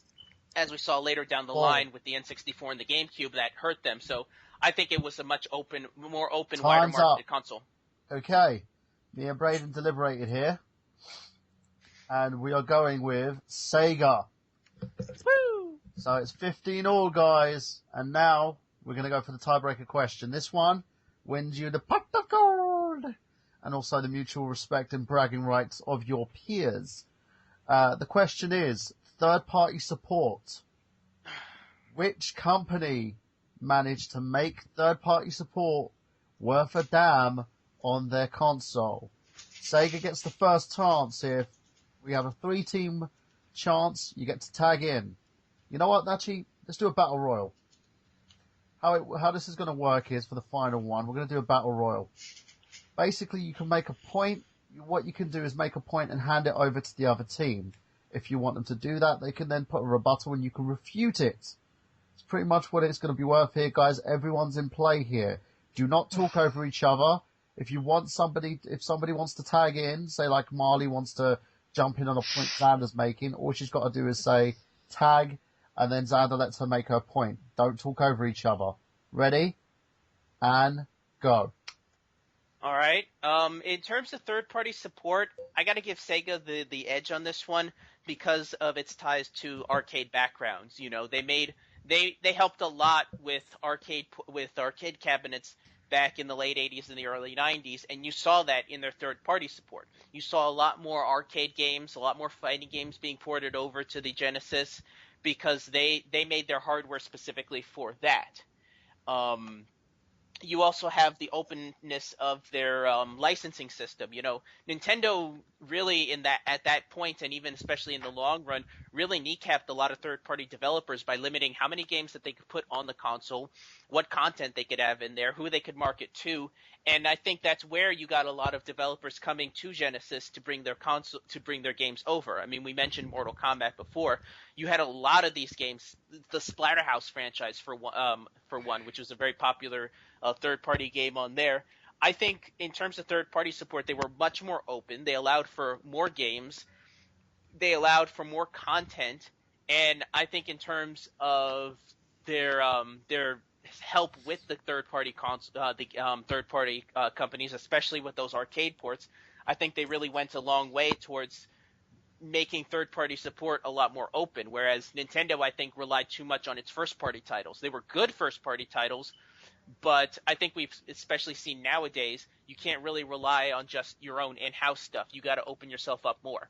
And I think the Genesis really showed that. I'd like to respond to that. And yeah, I mean, you can't hate on the fact that Nintendo made some of the best shit that they've ever had. I mean, they have this in-house type first-party thing where they know what they want and they kick ass doing it. But it's like you also have with Super Nintendo, they had fucking Square. I mean, they fucking killed with it. They had not only had Final Fantasy 2, they not only had Final Fantasy 3, which is 4 and 6. They had Chrono Trigger, they had Secret of Mana, they had Secret of Evermore. I mean, they fucking killed RPG wise. If you Genesis had cool ass RPGs like Phantasy Star. That's the one that graces my head. Shadow Run was a RPG, I think, on the Saturn. I mean, the Saturn. I'm dumb. On the Genesis, but they killed. They had Square. Square's best time ever was in the fucking 90s, and they killed it. They kicked ass with it. They had Smash TV, which was in my opinion, the most perfect arcade port that has ever existed on a 16-bit console. There's no slowdown. It just kicks ass. They had the best first-party shit ever. So it's like, and they also had sports games. And yeah, was Genesis the console to go to for sports games? Sure, because every time you ask people what they loved about the Genesis console, they say the sports games. But would you take fucking Madden 93 over Final Fantasy 3? No, in no way. Like, it's not as good. They both were kind of grasping at different areas and pulling in great things. I mean, they were all doing excellent things, but I just think Super Nintendo was kind of pulling that extra thing. Like, they were pulling that Square, the Square card. You know, they both had Madden, I'm pretty sure. I mean, unfortunately, I don't play Madden, but I'm pretty sure they both had it. But, you know, I don't know. There's just other things that Super Nintendo had. Plus, they had Enix, too. Can I make a point of saying that Square's biggest selling time wasn't around that time? It was actually around PlayStation time with titles like Final Fantasy VII, Well, I agree with you on that. If I can say one thing, yes, I agree that what they came out with in the later '90s, like Final Fantasy VII and Xenogears and Final Fantasy VIII, IX, and that kind of shit, is way bigger selling. But I mean, just because it sold more, I will never think Final Fantasy VII, VIII, or IX are better than Final Fantasy VI. So, in my opinion, just because sales might have been higher due to what they did, it's not a better game. Okay, Zach, let him make his point. Go on, Ricky. But that's just opinion. We're going to go on actual figures if it's down to that. But also, I'd like to note that third-party support, SNES, Nintendo were more based on their own brand, really. Whereas Sega, we relied a lot more on EA. EA took a massive portion of the market when it came to Sega. EA was probably the biggest part underneath Sonic, really. We that was a massive selling point. Whereas for SNES, it was about Donkey Kong, it was Star Fox. I hate to admit it. It was Mario. It was those games. Whereas there was all the EA games on the Mega Drive. Really, that's all I had to say. Okay, sports games. Let's not also forget that those sports games also appeared on the Super Nintendo games, on the Super Nintendo system. EA released Madden on both systems, as well as a lot of our sports titles and everything. Granted, maybe the Sega had other sports titles that came out there, but Nintendo always had their own. They had the hockey, they had different forms, different baseball games. They even had a first-party baseball game. God, I forgot one baseball player that was so popular at the time there at the 90s. Ken Griffey Jr. Thank you. Ken Griffey Jr. had him. We had sports celebrities that were endorsing Nintendo. Of course, Ken Griffey being one of them. But at the same time, when you're looking at third-party supports, a lot of the games that were on Genesis were also on the Super Nintendo, but they were a lot better.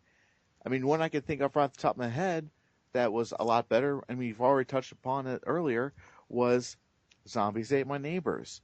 Boom. That game. Boom. Yeah, that game wasn't better. That wasn't better on the SNES. That's a known fact. Ricky, let him make his point. Go, Travis. Zombies Ate My Neighbors was on the Super NES, and I can vouch for that because I used to own a copy. I own a copy. I didn't say it wasn't on there. I just said it was known that it wasn't better. Oh, I do believe it was better because, for one thing, the music sounded a whole lot better. It ran smoothly, and as my dear Marlena has pointed out, there is blood in the game. Blood. Okay, Ricky, make your point. What was you going to say? I was just saying it was a known fact that there's so many games. Although, obviously, going back to the fact that the SNES had the better color palette, the better sound chip and hardware scaling and whatnot. There were so many games that seemed to run better, and they think that it was down to the fact that it had the faster processor on the Genesis. Like mostly the sports games, like the ESPN games and FIFA, they came out a lot better. They just played smoother. They were more enjoyable, and that's not just me saying that. That's the majority of people that were saying that years ago. That was just a known fact, really. There were other games as well, like Earthworm Jim. The NHL games, off the top of my head, I can't think of them all. NBA, the Spider-Man games. There were a lot. Yeah, that was it. Okay, anybody else want to jump in? Rudy, you've been kind of quiet here, mate. Yeah, I've just been letting you guys go at. Number one, Square was around in Japan. The Final Fantasies that were never released here in America were released overseas, so Square was around. Also, we had the Zelda series. Fucking Sega Genesis didn't have that, and we had some hell of a Zelda game for Super NES. I mean, come on, Zelda just by itself. Like you said, plus we had all the sports games. We had other sports games of our own. The list goes on and on. We have more Konami than Sega Genesis has, including Castlevania 4, which was the first Castlevania game ever to be able to use your whip in all millions different of directions, and then Castlevania Dracula X, which was also first of its kind. The only other port close to that game was Symphony of the Night, and of course Castlevania Rondo of Blood for TurboGrafx 16. When did Sega Genesis ever put out anything like that? They didn't. Team Sega, you're going to make your rebuttals here. Why is everyone getting quiet? Come on, jump in. We've said all that can be said at this point. Unless there's Yeah, we've anybody else that literally- could add to it. We beat the shit out of dead horses. Oh, no, okay, I will say one thing though. What Super Nintendo people had? We had Super Star Wars, and those games were phenomenal. Tell me a really good Star Wars game that appeared on the Sega Genesis and kicked a lot of ass. Anybody? Okay, I'm done. Hold on, give me a second. I might be able to. Let me just pull up. You can say Rebel Can Assault. I just ask you, is- like, did Sega Genesis have any RPGs out of curiosity? Of course they did. They had Phantasy I was- Star. I They was also had just Shadow. asking. Shining Force, Fantasy Star, Landstalker, Yes, Shining Force. Oh, Shining Sword of Force. Vermilion. Yep. Yeah, they I had was not- they had great RPGs over there. I mean, this isn't and by any means to belittle the Genesis to be like it's trash. I mean, the Genesis kicked ass. I had a Super Nintendo growing up, so that's that. Okay, so are we saying the debate's over and done with? Miguel, I think, was gonna come back with something. Come on, Miguel. No, I couldn't find a Star Wars game on the Genesis. Okay, ladies and gents, we Unless have a it was winner. Star Wars Like, Arcade can I on the just- can I just 32X. Can I just make a quick statement? Go for it. Thanks to this debate, I no longer want to pick up either of these consoles ever again. Right, Xander, do you Ever. want to make a point before we end this? Well, I wanted to say that Genesis did have a really nice Star Wars game that was Star Wars the Arcade on the 32X. I forgot about that. Okay, well, ladies and gents, we have a winner. By an astounding 20 points, the winner of this debate is Team Nintendo. Oh yeah, nigga. Yes. With Team Yes. Sega coming in a close second place. Now, we want That's to funny. point out, This was certainly no landslide. yeah, certainly No. not. At a time, I will say even with Ricky's points, Ricky managed to get Team Sega in for the 20 points until Rudy came in and smashed it. Rudy! Well, he was Smashed that getting them at the Nintendo point that the pussy. EA games sold better on the Genesis, even though they were on both, like the sports games, which Yeah. is where it was kind of going in their favor. And then basically the whole storm of Castlevania and Konami was unleashed by Rudy, I agree. Damn you. and That's it right. kind of steamrolled from there. I totally There- agree. So don't worry, me and Burhan were actually pretty close at almost siding with Sega on this one. And keep in mind, I'm a Team SNES member. That's like my favorite console of all time. It's the one that I played throughout my childhood, and I nearly gave the victory to the Team Genesis debater. So good on y'all. You did a great job tonight. Yeah, great job for everybody on the debate teams. And I want to ask you guys your say. Who do you think is better after listening to the debate? Has your mind changed? Are you more of a SNES person or a Sega person? Let us know exactly in the comments. Leave a comment on facebook.com/igotgameplay. And you can also basically comment on the sites that's hosted this as well, fanboysanonymous.com, nerdgenius.com, and also on the Retro Unlim network. So now, I think what we've got left now is to go through plugs. So we'll start with the winning team today, who have their bragging rights. Zach Latour. Yep. Yeah, if you guys want to find me, I'm at youtube.com/getting your nerd on, all one word, getting, GETTING, your nerd on. You can find us, we do, reviews, we have a segment called Modest Magic, we also have a Let's Play segment called Two Pro Noobs, and we have a pickup video every Friday that also has a comedy sketch that's done with it. You can find us there. You can also find us on Facebook under Getting Your Nerd On. You can find the band that I'm in at Bandcamp. Killtech9.bandcamp.com. That's KLTAC9.bandcamp.com. And yeah, come check us out and enjoy what we do. Also check out everybody on Retro Unlim. Thank you very much. Now we'll move on to Marley. What have you got for us? You guys can add me on Xbox. Semper Zombie 91. I don't really do any cool web shows because no one wants to listen to me bitch and moan all day. But you can feel free to add me on Facebook. I mean, I'm sure it'll be linked at some point somewhere. You guys can go out of your way to find me. Feel free to talk to me about video games because I like video games and yeah, that's I don't know. I guess I'm going to be coming out with a YouTube series soon or a podcast series soon. So I guess just stand by and play a game of hurry up and wait until that's posted. Because of course she is your god. Now, go to Travis Goss here. What have you got for us? Yes, you can find me on YouTube. I got a couple of channels. Got youtube.com/rosecard reviews, a show where I take a look at classic video games, television shows, and movies. And through rose-colored lenses, I see they still stand the test of time. Working on a couple of things I'm writing up for some shows coming up here real soon. And I got a Let's Play channel, Rose-Colored Let's Play. And I am re-recording my Skull Monkeys episodes. Getting that taken care of. Someone's got the hiccups, apparently. Sorry. Yeah, no worries. It's okay. Hiccups are a good thing. Hiccups are good. Put a paper towel over a glass of water and drink it, and they'll go away instantly. No, it's literally because I'm pregnant, but I don't want to interrupt his tags. Go ahead. Put a paper towel over some ether and just inhale it.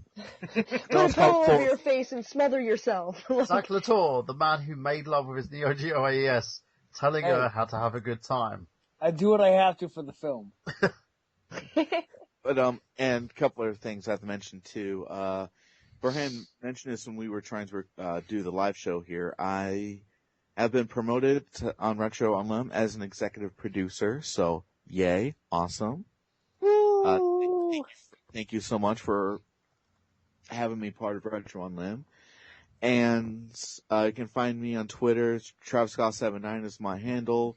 And you can find me on Facebook, facebook.com/TravisScott79. And, yeah, and I'm also going to be joining a couple of shows, joining, Miguel's show, next week as a full-timer. And he's going to plug his show here a little later on. And also a fixture on the Chris Dace, show. The Daceman show, yep. He's Daceman show. Daceman show. But yeah, just, I'm all over the place and I'm easy to find, because I'm easy. Hell yeah. Easy people. Like Sunday morning. Rudy? Well, me, you can find me on Twitter, of course, Rudy, Ferretti at Twitter. You can find me on Facebook, Rudy J. Ferretti. Also, my fan page is on there. I just try to keep it simple, YouTube, you can look me up, Rudy J. Ferretti. Recordsetter.com, Rudy J. Ferretti. You can see some of my high scores. Also on YouTube, you can see it. I'm really known, I'm just going to be honest with you, I'm known as a combative, controversial person and gamer. That doesn't mean I'm a bad person, but I don't take a lot of shit from people, and I try to stand up for what I believe in. So I am very debating, and you'll see me, call people out a lot on YouTube that are messed up in our community and, try to fuck everything up. People that are fake, people that are not who they say they are. I just don't like that. He's like a strong black woman who ain't need no man. Yes, he is a strong black woman who ain't need no man. So let's go on to another strong black woman who ain't need no man, Xander Scullion. Well, I host a video game podcast called Excess Gaming. We just did an episode last week with Erica Sabo talking about JRPGs. Also, I have a YouTube channel. That's youtube.com/Xander Scullion. And also, you can check out my podcast and YouTube videos on the Retro on Limb network. That's retroonlimb.com. You can also follow us on Facebook. That's facebook.com/XSGamingPodcast. It's a Facebook page. Or feel free to add me on Facebook. That's facebook.com/Xander Scullion. Okay, Ricky, you got anything for us? Yeah, you can find me on Twitter. My thing is RickyBrown87. Or on YouTube, you can find me youtube.com/RazorRick1337. That's RAZORICK1337. Or on Steam, Rick is Rhino, no spaces. Okay. I'm glad I'm easy to find. Miguel Leon. Check out my show every Thursday night on the Retro Unlimited channel at 8 p.m. It's the Untitled Movie Show. This past week we had a lot of issues, mostly with Skype and my internet connection. So we're going to try. With Blog Talk Radio. Like we've had today with Blog Talk Radio. Yeah, exactly. It's been piling up. So hopefully that'll get up on the main website sooner rather than later. Next week's show, or this coming episode, is going to be on video game movies. We did comic book movies last week, so this is kind of the next big follow-up to it. So I'm hoping to get Travis on there, obviously Burhan, and whoever I can get else to join. Me. Oh, of course, Marley, of course. Check out fanboysanonymous.com. Look for my blog, 90s Kid Presents. I just put up well, it's not up yet. It's being edited. But I just put up my last article, the final four of my top 16 greatest games of the late 90s. And I'm still debating what I'm going to do after that, because apparently they took off the search tag for my show, so I think they're starting to realize that I've been a little bit lax on there. So who knows what I'm going to do after that, but I at least wanted to finish that countdown. Have you thought about just reviewing singular games, basically talking about experiences with certain games? I was, but I don't have many games in my collection that are worth mentioning, aside from ones that people have been talking about constantly. I mean, I could do little editorials here and there, but I think in terms of my actual blog that I had the idea for, I don't know if I'm going to continue it. But given I've got the show also, I don't know if I'm going to even have enough time and energy to be able to do that. So we'll see where the blog goes. Maybe I'll keep it, maybe I won't. But definitely check out my the articles I have up now on fanboysanonymous.com. Tag 90s Kid Presents. Okay. Can I link my Facebook, because everyone else did, and I felt weird because I went second and I didn't know. It's up to you. If you wanna do that, just let you know that you'll probably get a bit of backlash because you're a girl. I think that's a good idea. I always get backlash because I'm a girl. That's how I get attention. You're gonna get loads of guys hitting on you and stuff. If you're cool with that, I know, but it's how I feel good about myself deep down inside in the subcockles of my heart. Oh, well, go on, plug your face. As a recapitulation of my tags, since I didn't know I was supposed to tag my Facebook, you can find me at facebook.com /, Jesus, I wish I could speak, / Marlena, MARLAINA.Caitlyn, KATELYND. Like I said, hit me up on Xbox Live at SemperZombie91. Pretty much if you search Semper Zombie anywhere, or Semper Zombie 91, I'll come up, or Oh Hi Marley the Zombie Hunter. It's OHAIMARLY the Zombie Hunter, no spaces. You can find me. Okay, Braden Mayhew. Spood Beast. He's disappeared. Okay. I'm right here, actually. Oh, there you go. I just got back. So we're in the midst of plugs, I assume? Yes. Yes, we are. Okay, so yes, as always, I would greatly appreciate it if everyone listening would follow me on the Facebooks, Twitters, and Instagrams of the world. Facebook.com/SpoodBeastOfficial. The Twitter handle is @SpoodBeast, and of course, Instagram.com/SpoodBeast. You can also feel free to subscribe to me on my YouTube channel, YouTube.com/SpoodBeast, where I talk about mainly at this point in time all the latest updates to Super Smash Bros. And all the recent Nintendo Directs that happen once a month, or once every other couple months.